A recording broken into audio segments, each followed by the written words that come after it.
تاریخ میں ایک بزرگ گزرے ہیں عبداللہ اندلسی رحمۃ اللہ علیہ۔ وہ اپنے مریدین کے ساتھ کسی بستی سے گزر رہے تھے۔ ایک کنویں کے اوپر محلے کی عورتیں پانی بھر رہی تھی۔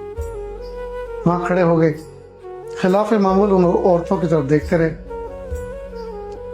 کافی دیر ہو گئی تو ایک مرید نے ہمت کر کے، غالباً علامہ شبلی رحمۃ اللہ علیہ تھے، انہوں نے کہا کہ حضرت ہمیں نماز بھی پڑھنی ہے، ہمیں آگے بھی بڑھنا ہے، تو یہاں سے ہٹے ہم۔ تو کہا جاؤ اپنا کام کرو، میں تمہارے اب کام کا نہیں رہا۔ تو بڑے حیران ہوئے، حضرت آپ چلیے۔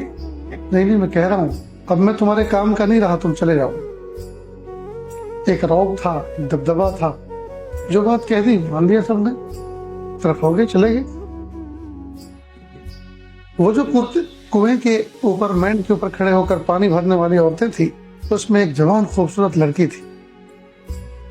وہ جب پانی لے کر چلی تو اس کے پیچھے پیچھے عبداللہ اندلسی چلتے رہے۔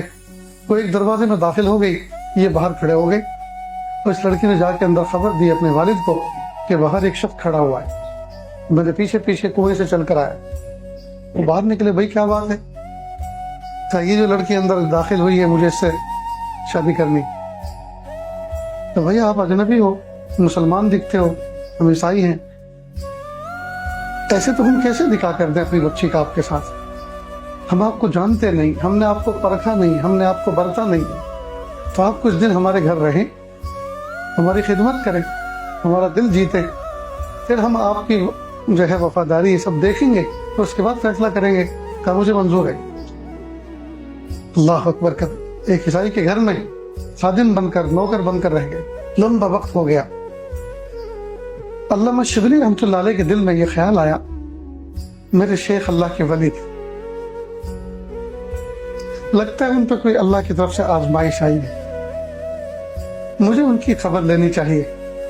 چنانچہ تنہا کسی کو کہے بغیر نکل پڑے، اور جہاں یہ واقعہ وجود میں آیا تھا اسی بستی میں پہنچ گئے۔ پوچھا کہ بھی اسی طرح کا ایک قافلہ بہت زمانے پہلے یہاں آیا تھا، تو اس میں ہمارے ایک شیخ تھے، پھر وہ اسی بستی میں ٹھہر گئے اور ہمیں بھیج دیا انہوں نے، آپ ہمیں بتا سکتے ہیں کہ وہ کس حال میں کہاں ہے؟ تو کسی نے کہا جاؤ پہاڑ کے دامن میں ایک شخص سور چرا رہا ہے، وہی وہ شخص ہے۔ کہ وہاں پہنچ گئے۔ عیسائی کے ہاں سوروں کا ریوڑ تھا، روزانہ وہ ان کو سور چرانے کے لیے بھیجتا تھا۔ خیری پہاڑ کے دامن میں پہنچے تو دیکھتے کیا ہے، وہی دستار جس کو سر پہ لگا کر کبھی جمعے کا خطبہ دیا کرتے تھے، وہی جبہ، وہی عصا جس کو لے کر منبر رسول صلی اللہ علیہ وسلم پہ کھڑے ہو کر واعظ و نصیحت کیا کرتے تھے، اسی شان کے ساتھ ٹیک لگا کے خنزیروں کی نگرانی کر رہے ہیں، خنزیر چل رہے ہیں۔ بس پیروں کے نیچے سے زمین ہل گئی۔ علامہ شبلی قریب آئے، کہا حضرت آپ تو حافظ قرآن تھے، کیا آپ کو قرآن پاک یاد بھی ہے؟ بھول گئے؟ میں سب کچھ بھول چکا ہوں، صرف ایک آیت یاد رہ گئی ہے، وَمَن يُهِنِ اللَّهُ فَمَا لَهُ مِن مُكْرِمٍ۔ اللہ تعالیٰ جس کو ذلیل کرنے پائے اس کو کوئی عزت دینے والا نہیں۔ کہا آپ تو حافظ حدیث بھی تھے، حدیث میں کچھ یاد ہے آپ کو؟ کہ کچھ بھی نہیں، صرف ایک حدیث یاد رہ گئی ہے، من بدل دینہ فاقتلوہ، کہ جو شخص اپنے دین کو بدل دے اس کو قتل کر دو۔ یہ حدیث یاد رہ گئی، یہ آیت یاد رہ گئی، باقی مجھے کچھ بھی پتا نہیں۔ بس یہ سن کر علامہ شبلی کی چیخ نکل گئی، زمین بوس ہوئے، سجدہ ریز ہوئے، اور کہا میرے پیارے اللہ، میرے شیخ کی، میرے استاد کی مغفرت کر دیجیے۔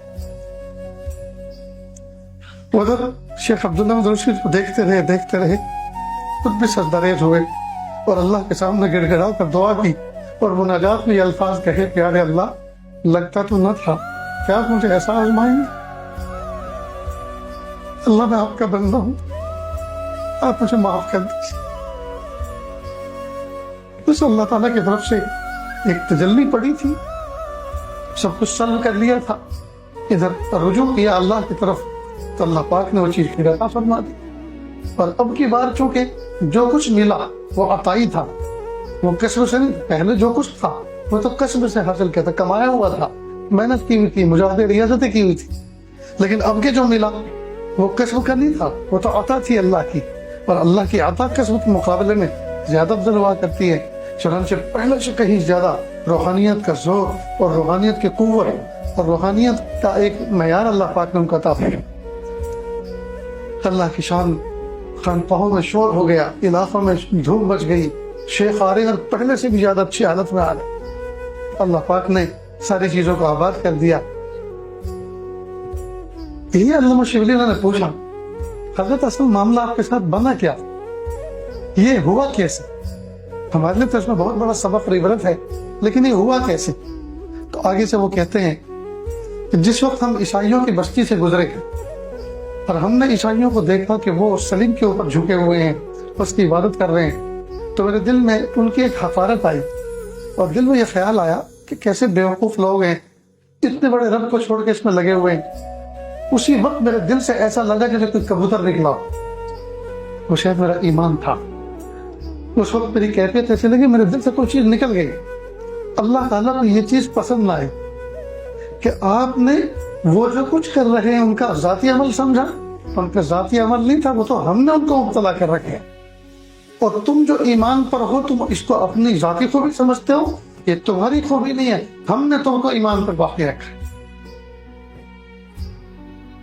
تو اگر ہم چاروں طرف دیکھ رہے ہیں اپنے ہاتھوں سے بنائی ہوئی چیزوں کو، جی کچھ دن کے لیے کچھ سمجھ بیٹھے ہیں اور ان کے ارد گرد کھڑے ہو کر ان کی عبادتیں کر رہے ہیں، ان کو عقیدت اور محبت کی نظر سے دیکھا جا رہا ہے، تو یہ ہم ان کا ذاتی عمل نہ سمجھیں.